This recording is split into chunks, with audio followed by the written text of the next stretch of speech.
What's up people, this is Ankit from ATP and today I'm going to talk about the PlayStation VR. So we know that PlayStation VR is launching on 13th of October with 50 exclusive games, out of which you would have already started seeing a lot of game demos and walkthroughs, and Batman was the latest one.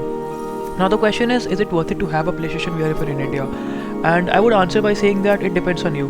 So of course PlayStation VR is gonna be really good because it's gonna give you a new definition of gaming. Till now you were involved in the game but now you will be in the game. So it makes a lot of difference in that manner.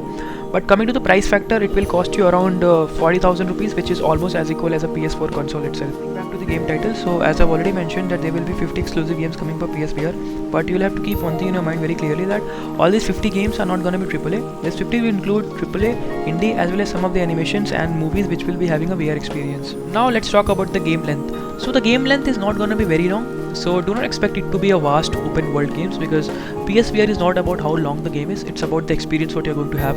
And the best example would be Batman. So Batman game was overall for 1 hour, which is very short for a AAA game. But again, it's all about the experience of you being Batman.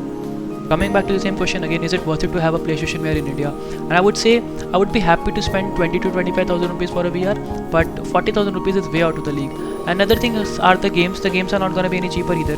So what you can do is wait for some more time and see if there's a price drop. But hey, you can always walk to a Sony showroom and see how PlayStation VR is. Till then, take care. This is Ankit signing off. Bye bye.